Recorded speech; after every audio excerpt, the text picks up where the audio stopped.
There's music. So, Captain, those you might need to take those off.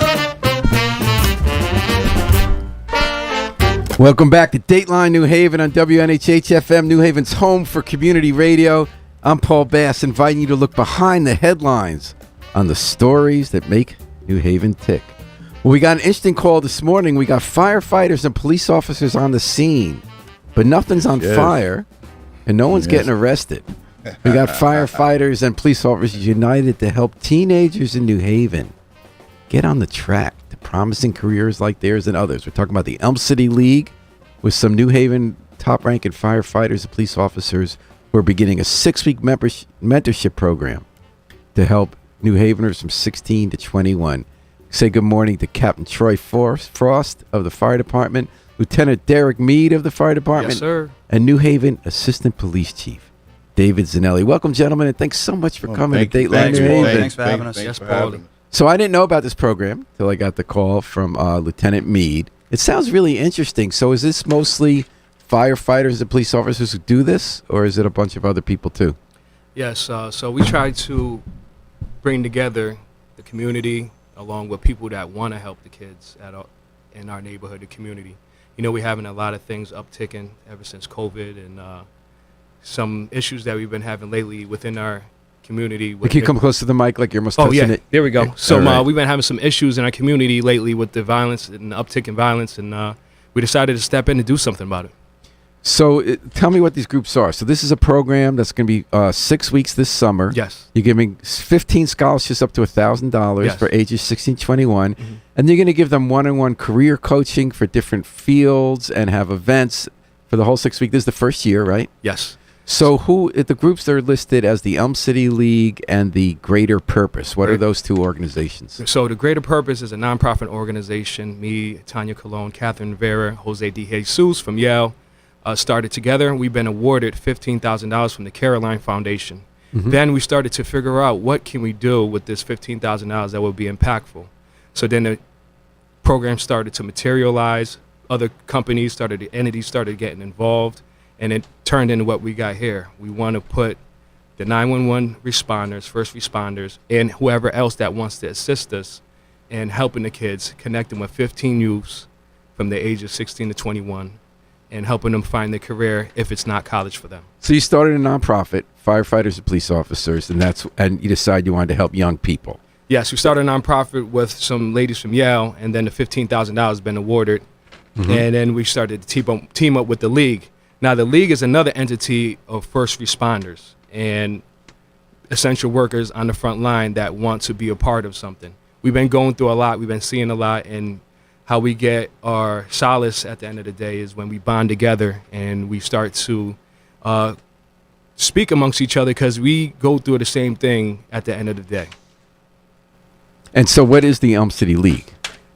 Troy Frost. Hi, this is Captain Frost. Elm City League is a society within the fire department where we put together everyone. It's not just one race; it's every race, and our goal is just to work towards the community. Anything given back to the community, whether it's the youth, whether it's the elderly, whoever it may be that needs assistance, we're gonna go out there and do our thing. And with that, we wanted to join up with the police. So myself and Assistant Chief Zanelli, we've become real tight over these few months, and I introduced it to him, and he was like, this is something great. So he has a lot of his co-workers that, want to be mentors for these kids, because sometimes the kids just need that direction. Mm-hmm. And I remember back in the day, we used to say it takes a village to bring up a child. And I think we kind of lost that, and we're trying to get back to that. And how did you know Chief Zanelli? I've seen him over the years, the last 16 years or so, just on different calls, different situations. And just recently through community service, we ran into each other again and we just connected. So Chief Zanelli, you got roped, you got invited in to help them do this mentoring program. How did that advance from your guys' stage in the PD? Sure. So we do a lot nowadays. If there's violence in the community, we do what's called a community walk. It's not just to gather information for a shooting or a homicide investigation, but it's also to offer resources I was with you on Winthrop Avenue. It was great. Kids love to see you and everything. Great turnout. You know, it lets the community know that we're not just there to make an arrest. We'll do that when we have to, but we're also there to make sure everybody's good. And, you know, Captain Frost and Lieutenant would come with me on walks, and, you know, they asked me if I was interested in, you know, having the PD go on board with this. And, you know, I'm thinking about it in my mind. And, you know, sometimes our city people make the best police officers, right? So here's an opportunity to connect, and we can mentor the child or the young man, young woman to see if they're interested in policing. And if they're not, that's okay too, but we're keeping them busy, right? We're keeping them focused because college, as we know, is not for everybody. You don't need a college degree to be a firefighter or a police officer. And sometimes you just want a little exposure. Sometimes they'll start with the FD and come to the police side. Sometimes they'll start with the police side and want to go to the education side. So the goal is to make sure that someone interested in a career in public service has the correct role model and information to make an informed decision, and also to keep those that might be on the wrong path focused. And I'm looking at it as a compound multiplier. I'm hopefully going to get more people from the city to apply, not just for police. Obviously, I'm representing my agency, so I hope more city folks become police officers here, but just to keep them employed with a good career and keep them focused and on track. And we're talking about the Elm City League summer program, a career that this is the first one launching by city firefighters and police officers. They're going to mentor for 6 weeks New Haveners from 16 to 21 years old, 15 of them, to get them started on good careers. They don't necessarily have to go to college for these careers, public service careers. So what's going to happen over the 6 weeks? Are they going to show up every day? Or is it going to be at a location? And is there going to be a certain number of hours where the program takes place? Yes. So first off, once they get entry into the program, we're going to set up a schedule. This schedule will pair up with what their interest was when they applied. We got everything from real estate, so that means we got to connect them and put funds towards their real estate license. We also have construction, somebody from construction. We can get them the OSHA or anything that they want to do, their welding license, or if they want to start to go down the path of AMR, we can put those funds towards getting their EMT. You mean the $1,000 to get them started? The $1,000, and we're looking for a second seed round funding by the end of this year too as well. So these are 15. Have you found the 15 young people yet? Yes. So people have been applying. Actually, they went out to Riverside School last week, and they made some good connections with kids. And I have been in touch, with the lady that is in charge of all the guidance counselors. She's sending the message out, and they have till the 27th to apply for the scholarship. May 27th. May 27th to apply for the scholarship. I'm going to provide you with the link. And also I'll provide you with the link for if anybody would like to become a mentor and be a part of this process, because we can't do it alone. We're the first responders. Of course, we're the ones that come in contact with them during good, bad, or in different times, but we want to be there after the 911 call ends. And is this going to be like a 9 to 5 program for the 6 weeks? No, it's going to be 2 times a week. We have a spot so far at the New Haven Public Library that we have chosen for our first spot, but of course we're going to have different areas too, depending on what the interest falls in. So these people are going to come twice a week for how long? For 6 weeks. I mean, like how many each time?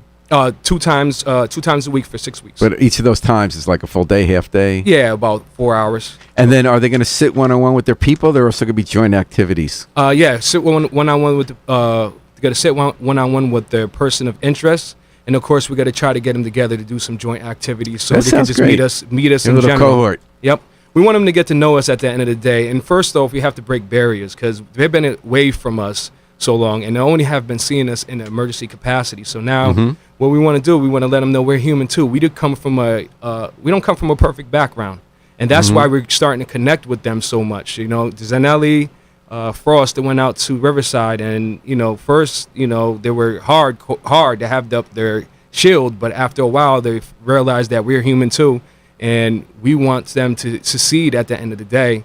And some of those barriers and some of those walls start to come down. So this is why we want to do. We want to create mentors that want to work with us, and we want to use those mentors to assist the kids that would like to go down the path. So you're going to have firefighters, police officers, realtors, construction people, AMR, emergency. Is that basically the breadth of the kind of people we're talking about?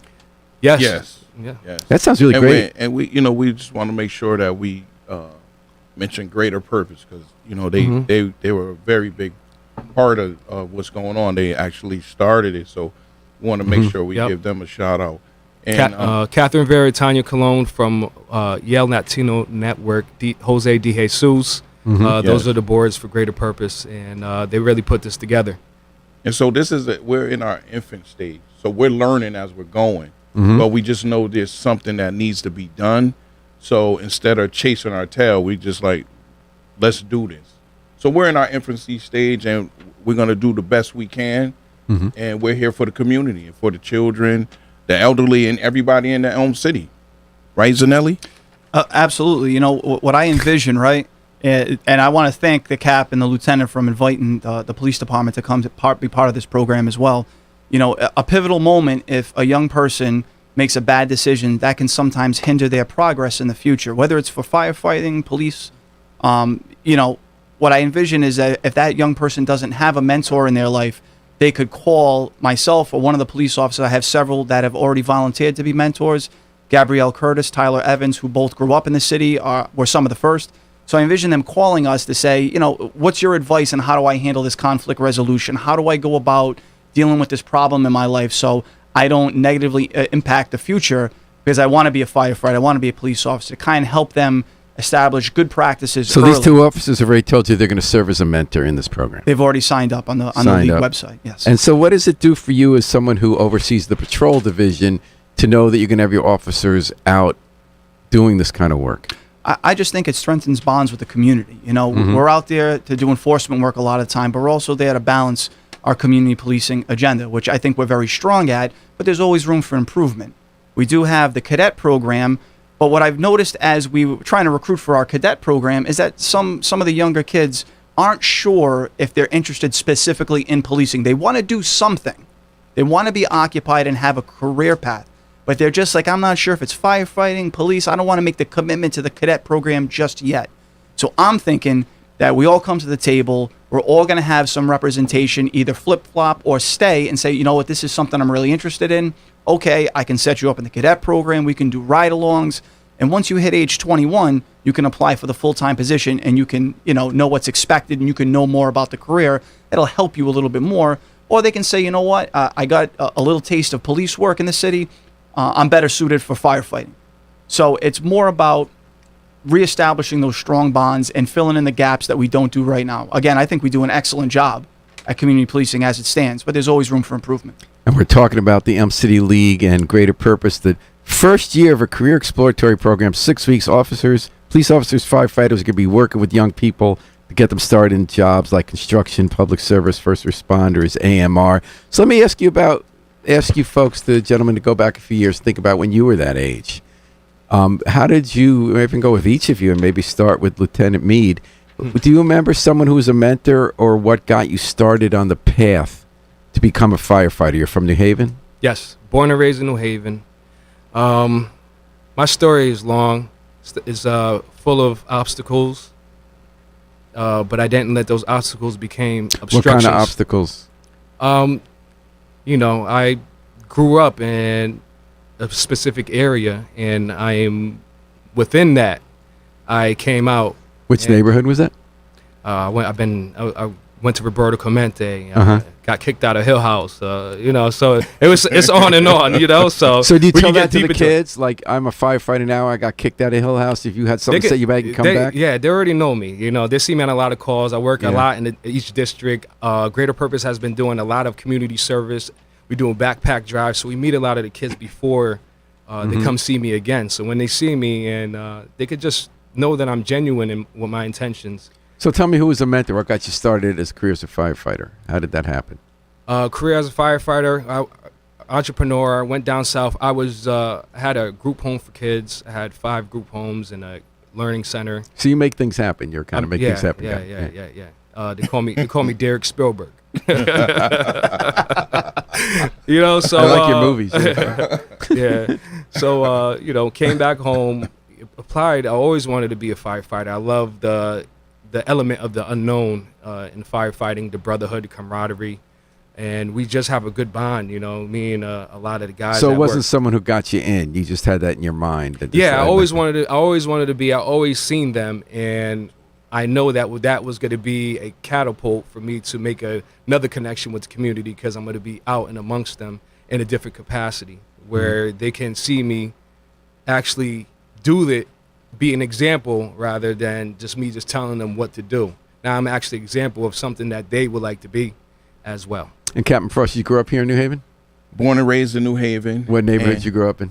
I grew up, well, when I came home from the hospital, I was in New Hallville, and then I grew up in the projects, Brookside Project, out the way. And did so- someone get you on a path to becoming a firefighter? Yes, they did, and it was actually one of my biological father's old friends. So my mother and father went to Hill House. My mother was I'm going to 17. get close to the bike. My mother and father went to Hill House, and my mother was 17, my father was 16. And my mother decided to give me to my grandmother, my father's mother. So my relation with the kids is I grew up in the projects. My grandmother took care of 10 of us in and out. 10 of you. In and out of her home. So I know what it is to sleep on the floor. I know what it is to have to wear hand-me-downs. I used to tell my cousin, don't mess those up because I got to wear them next. And, you know, sometimes we had to eat mayonnaise sandwiches. And I say that to say we could make it, even though, you know, our track might be a little hard in the beginning, we're tangible. You could see us that, listen, you don't have to go down these certain roads and still make it. So it's very important that when we talk to the kids, once we let them know, like, listen, we've been through this, you see them start to perk up and understand. Because Do you remember some turning point for you, a key point, an adult played or something that got you on that path? Yes. I was 18. My cousin, he's a pastor, Vinny Morris, Bruce Morris. And he actually... Bruce Morris. Related to the Bruce Morris from who used to be the state senator? Or? Yes, that's my great uncle. Okay. But his son, Bruce Morris, took me into his home, and he started teaching me the steps of how to be independent, how to be responsible, because I was going down a different path, and that changed me. And then for me to get into the fire department, Chief Wright, Alan Wright, ex-Chief Alan Wright, I remember him and my father. His son, right, is his nephew, who's the police officer, the detective. That's his son. Alan Wright, Detective Alan. Yep. Yeah, he's a very good detective. Very good. Him and my father were childhood friends. Oh, okay. And my father, Chief Wright, introduced me to the fire department, and he said, I owed your father a favor. He saved me when we were kids. How and so? my father came to him, and I didn't even know, and said, I'm cashing in my favor. And What did he do for you? What did your father do for him as a kid? He didn't say. He just said he saved my life.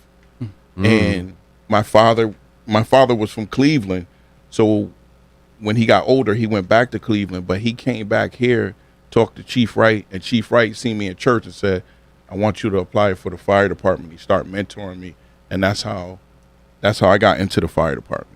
That's great. Now, Chief Zanelli, you grew up in Providence, right? That's correct. I went to high school in Providence. And yes. what did you get? What got you in a career toward policing? So, growing up in the Catholic Church, my parents were strong in the Catholic faith. I think that was part of it. And I think the most impetus moment was probably 9/11 happening. When 9/11 happened, I looked at... How old were you? Oh, I want to say I was about 17 or 18. I was a senior in high school. So I either wanted to go the course of the military or police work. And what really changed it for me is when I started doing ride-alongs and did almost like a mentorship program for the Providence Police. Tell me about that. What got you into a ride-along? So it was my parents that said, if this is something that you might be interested in, you should get some exposure, because not only will you know what to do, but, as far as your education, you'll know what to focus on as well. So I did a few ride-alongs. But how did you get connected with the ride-along? Was there someone had there a program that high school kids could do that, or college kids? That's correct. It was the ride-along program for the Providence Police, and us having a lot of ties to the city of Providence. My parents were aware that this was available, so I did that, and I was with some very active officers back then, and it really, turned the scale for me from what I wanted to do with my life. Was Chief Esserman the chief then in Providence? He wasn't at the time, but he was there at some point. Yes. Yeah, he wasn't there. Everything comes around circles. So you guys know what it's like to be at a turning point in your life, it sounds like. You know what it's like when you know somebody who points in the right direction. And now you're going to try to point young people in New Haven in the right direction so they could stay here and be part of the solution, part of the community, and go on a good life path. That a good way of saying it? Absolutely. You wrapped it up nicely. We're gonna do this interview in an article in the Independent. Tell people how to sign up for this. What do you want people to know? You want people to know that you're looking for mentors, any particular profession or any profession? Any profession, anybody who wants and has a passion to help kids, you could click the link that I'm going to be providing Mr. Paul. Also, if you know any kid that would like to be a part of this program, I will also provide a second link for him for you guys to click and apply. One thing, you guys have to be logged into your Google Gmail account before you click the link, and then you can fill out the form, and we will review it by the board, and we will make our decision on the 27th of May. And it's free to join. It's free for the children to join. Free to join, free for the children to join. And is there also like a web page or a phone number? Yes, we have greaterpurpose.org that they could go to. So I'm going to send people there too. Well, yep. All right, so I think we're all set here. Great. And, I really enjoyed this conversation. I love seeing, that you guys really face a lot of days where you have tough situations, draining situations, painful, You're doing the work to keep us safe, and thank you for doing that. It's great to see that you find part of the way to do that job is also to create opportunities for people and do some community work that makes people feel good, building up after buildings burn down. Right? Yes, Absolutely. and whatever you do, keep God first. Absolutely. All right. If you've been blessed, you'll be a blessing to someone else. Well, Captain Troy Frost, Lieutenant Derek Mead, and Assistant Police Chief David Zanelli, thanks for joining us on Dateline, David. Appreciate today. you. Thank you. Remember, everyone, we want you to go to greaterpurpose.org or check out the Independent. In a day or two, we'll have some links for you. We want to get as many people as we can applying for this great opportunity to be mentored into a career in New Haven from people who have been in your shoes.